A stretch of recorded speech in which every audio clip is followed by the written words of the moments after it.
ఓయ్ నిన్నే ఏంది 2K వచ్చినాయి జస్ట్ 5 minutesలో. మళ్ళీ ఆ గేమ్ ఎందుకు ఆడుతున్నారండి? అది ఫేక్ గేమ్ అని తెలుసు కదా.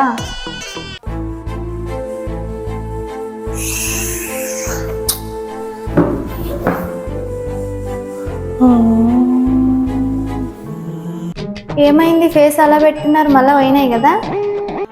అది ఫేక్ గేమ్ అని అందరికీ తెలుసు. ఫస్ట్ వచ్చినాయి మళ్ళీ వస్తాయేమో ఆశతో అట్లే అన్నా, పోయినాయి మొత్తం. ఆ ప్రమోషన్ వీడియోస్, ఆ ఇన్స్టా వీడియోస్ అవన్నీ చూసి గేమ్ ఇన్స్టాల్ చేసుకొని ఆడుకుంటారు, డబ్బులన్నీ పోగొట్టుకొని ఇప్పుడు తల పట్టుకుంటే ఏం లాభం?